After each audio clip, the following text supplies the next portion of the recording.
अधिवक्ता मनोज छाबड़ा ने Raipur bar council चुनाव में अपनी दावेदारी पेश की। नमस्कार।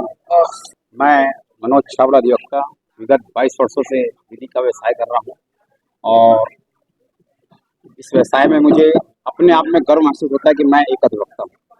देखिए, उपाध्यक्ष पद की दावेदारी मैंने प्रस्तुत किए हैं। अनुभव की बात अगर हम करते हैं तो वकालत के पेशे में हर प्रकार का अनुभव प्राप्त होता है, क्योंकि हम जो प्रैक्टिस करते हैं हमारी प्रैक्टिस में हर प्रकार के वकील की प्रैक्टिस में कुटुंब न्यायालय की भी प्रैक्टिस आ जाती है, क्रिमिनल प्रैक्टिस भी आ जाती है, सिविल प्रैक्टिस भी आ जाती है, रेवेन्यू प्रैक्टिस भी आ जाती है और सामाजिक दृष्टिकोण से भी वो प्रैक्टिस हमारे हमारे व्यवसाय के दृष्टिकोण में आती है।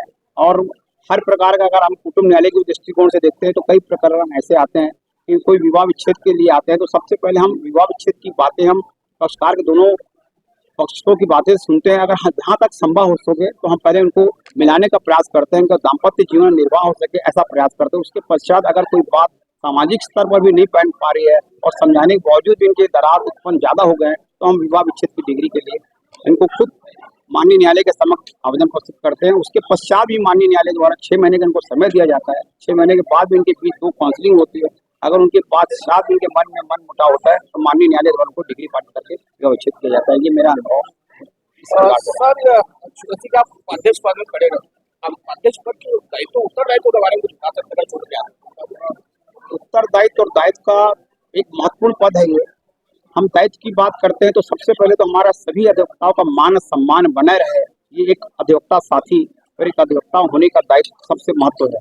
क्योंकि अगर मैं अधिवक्ता हूँ तो मेरे जितने कनिष्ठ अधिवक्ता आए हैं और वरिष्ठ अधिवक्ताओं का मैं सम्मान कर सकूँ, कनिष्ठ अधिवक्ताओं का भी एक मान सम्मान समाज में रह उत्पन्न हो सके, इनके लिए मैं एक दायित्व के बारे में अधिवक्ता साथी को भी मैं दायित्व के बारे में बताऊंगा। क्योंकि अधिवक्ता जो होता है अपने आप में एक सक्षम व्यक्ति होता है।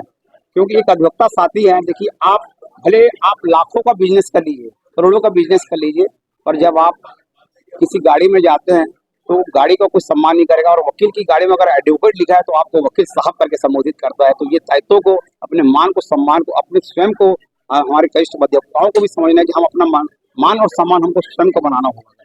तो चुनाव किस लिए होते हैं, बता सकते हैं? देखिए, चुनाव की प्रक्रिया जो होती है एक तब्दीली है। चुनाव की प्रक्रिया में जो कार्य अधूरे रह चुके रहते हैं, जो कार्यकाल 2 साल 3 साल, कहीं कहीं 3 साल होता है, कहीं ज्यादा। हमारे यहाँ जैसे अधिवक्ता संघ रायपुर संघ में 2 साल का कार्यकाल है। 2 साल के कार्यकाल में क्योंकि बहुत से अधिवक्ताएं ऐसे होते हमारे बीच में हैं जो कार्य तो बहुत अच्छा करते हैं, परंतु कार्य के दौरान कुछ ऐसी बातें, कुछ ऐसा कार्य करने में कुछ ऐसी परिस्थितियां उत्पन्न हो जाती है जो वो परिस्थितियों के कारण कार्य पूरे नहीं हो पाते। तो हमारे जो अधिवक्ता साथी होते हैं भाई, इनको एक अवसर दिया जाता है कि जो हमारे साथी जो करने की, काम करने की जो और सेवा करने, यहाँ पर कार्य नहीं, यहाँ पर सेवा देखना है, जो सेवा करने की इच्छा रखते हैं उनको एक तो हमारे अधिवक्ता साथी एक अवसर देते हैं कि भाई वो अपनी सेवा को किस प्रकार से अधिवक्ता साथियों के बीच में कर सकते हैं। इस कारण चुनाव की प्रक्रिया को हम उत्पन्न करते हैं। क्या क्या सिविल कोर्ट में तो क्या क्या परेशानियां हैं, आप बता सकते हैं? देखिए, सिविल कोर्ट में परेशानी की अगर हम देखें तो परेशानियां तो हर अधिवक्ता को हर प्रकार से परेशानियां होती है। क्योंकि हम क्रिमिनल प्रैक्टिस करते हैं, सिविल कोर्ट की प्रैक्टिस करते हैं। जो पक्षकार होते हैं वो सोचते हैं कि हम फीस दे दी हैं तो हमारे वकील को हमारी उलझनों को वो सुलझाएगा, चाहे वो गलत हो चाहे सही हो। और पक्षकार सोचते हैं कि हम फीस दे दी, पर भाई फीस के साथ एक वकील का मान सम्मान भी जरूरी है। बीच में भी कुछ घटनाएं ऐसी हुई है कि वकीलों के साथ कुछ पक्षकार अभद्र व्यवहार किए हैं। तो सबसे पहले मेरी प्रथम प्राथमिकता ये होगी कि वकीलों के लिए एक प्रोटेक्शन एक्ट लागू करें। ऐसे लागू करने के लिए खैर हम इतने कोई नेतागिरी वाले तो कार्य नहीं है, क्योंकि सेवा कार्य है। फिर भी हम इस कार्य के लिए हम जो भी वरिष्ठ राजनीतिक वर्ग के व्यक्ति हैं, मुख्यमंत्री को, प्रधानमंत्री को एक लेटर लिखेंगे और अधिवक्ताओं के लिए प्रोटेक्शन एक्ट लागू किया जाए, ऐसी हमारी एक, मैं अधिवक्ताओं के सहयोग से ऐसी मांग करूंगा अपनी ओर से। हमारे चैनल के माध्यम से अधिवक्ता जैसे क्या चुनाव है, क्या अपील कर पाएंगे? देखिए, अपील मेरी ये रहेगी कि सभी अधिवक्ता साथी एकजुट होकर कार्य करें। हार और जीत तो लगी रहती है। 2 साल के बाद फिर चुनाव होगा, 2 साल के बाद फिर चुनाव की प्रक्रिया होगी।